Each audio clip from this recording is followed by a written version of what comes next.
Well, we did say we're changing gears now, talking about the elections, the by-elections which held over the weekend. There have been quite a number of complaints, and part of it has come from the New Nigeria People's Party, the NNPP, which says that the results that were released by INEC were not reflective of the true situation of things in the elections which held in Kano State. Well, joined right now by Mr. Jamiu Mohammed, who is a National Strategic Advisor to the NNPP and also Special Advisor to the Kano State Government on national, beg your pardon, just one moment now, on national, international and public relations. Mr. Jamiu Yusuf, thank you so much for speaking with us this morning on Sunrise Daily. Can you give us... Thank you, and good morning. Thank you. So can you give us a situation, or will I say an update on the elections that were conducted over the weekend in your state? The NNPP, we understand, has been complaining about it. What exactly went wrong with the polls? Well, elections have come and elections have gone, and INEC has already declared the winners for the election. But naturally speaking, I have been part of the election, and two elections were contested. One is the Shanono Bagwai, which the NNPP candidate was declared as the legitimate winner for that election, and then the Kunchi Sanyawa election. Kunchi is a local government that the state assembly has already passed a law and changed the name to Gari local government. So we call it Kunchi, and it can be called Gari too. So that election was given to the candidate of the APC, unfortunately, after the results were declared at the polling units, and the candidates that won the election at the polling unit is the NNPP candidate, but the INEC in its own wisdom did not allow the election results to be declared at the polling units at the collation center of the constituency election as it is supposed to be done. So the materials were all moved to the state INEC, and it was at the office of the state INEC that the election was declared, and the APC candidate was declared as the winner of that election. So going by the Electoral Act, we all know the Electoral Act has clearly defined how elections results are to be announced. They are supposed to be announced at the polling unit, and then at the collation center, victory is supposed to be declared for who has won an election. But that was not done. So that was why the NNPP as a party took it upon itself to challenge the conduct of INEC as it's regard to the Gari Zanyawa election. So if I get you correctly, you had no problem with the process. As far as the NNPP is concerned, the process went on smoothly, and it would seem that the results is what you have a problem with, because the rightful winner, according to you, was not declared at the end of the day. Is that correct? Yeah, absolutely. You are right. The processes leading to the election, everything went smooth.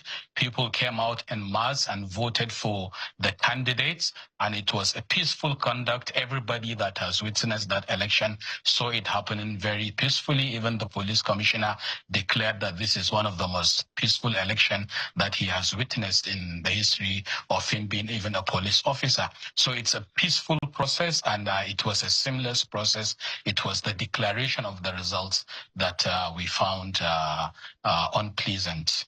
But Mr. Mohammed, the APC is also, well, not just the APC, everyone. It feels like every party is upset about the results of the elections in Kano State. Well, the APC is also challenging the results that your candidate won in Bagwai Shanono in these by-elections. So it feels like everyone has some.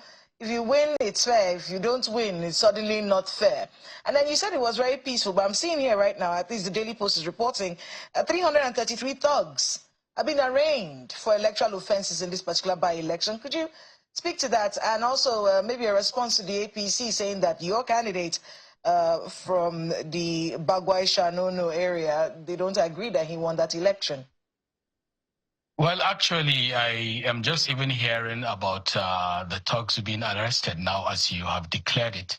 because after the election, it's a very rigorous thing from the days of the campaigning and monitoring from the situation room. You get quite tired, and after everything has happened, you want to take some few rest as a human being. So the issue of arrest that you are mentioning here, well, during every election, there are always one or two reasons for people to be arrested. And the people that have been arrested, I didn't hear you say maybe they belong to the NNPP or something like that. So I will need to dig further about it.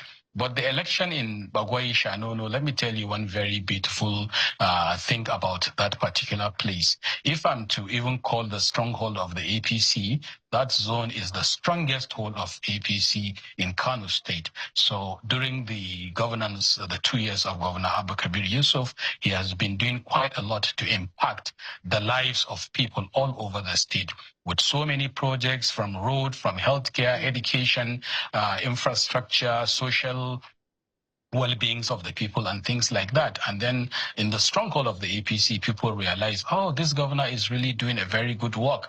So let the narrative change. And then people came out en masse and they voted for the candidate of the NNPP. So I will be surprised if people are complaining about what has happened there. But naturally, yes, as politicians, when elections happen, it's very natural for people when it doesn't come their way for them to complain. But then even if you have to complain, then you must have very genuine grounds that you can be able to lay the facts out there that you can be able to complain. But I think this is a very beautiful election, and it was done seamlessly, and it is free and fair. So all I can say for the candidate of the Shanono Bagwai, who is the NNPP candidate, is to congratulate him and to encourage all the good people of Kano to continue supporting the governor of Abba Kabir Yusuf. So if right now the NNPP is going to challenge in court the results of the constituency which you have a problem with, is that correct?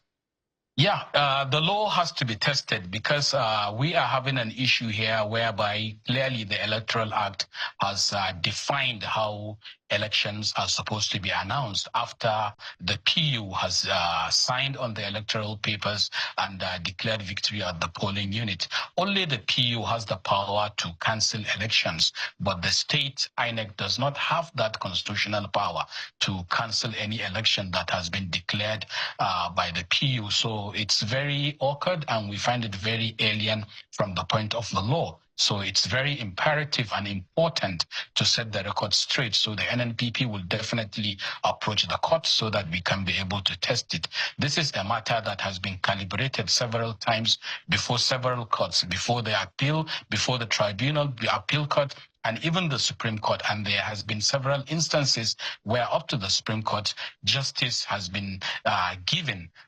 in respect to this particular matter. So we have to test the law in this particular instance, and it is for helping to smoothen and strengthening the electoral law. So the NNPP will definitely contest this election result. Well, we'll certainly be looking forward to the results of the test of that particular part of the law, the Electoral Act, which you have cited in this particular instance. Well, we have to thank you very much for speaking with us this morning. Mr. Mohammed Jamil Yusuf is the Special Advisor, National, International and Public Relations to the Kano State Government. Thank you so much for speaking with us. Thank you so much, and I wish you and all the viewers a very pleasant and wonderful day ahead. Thank you.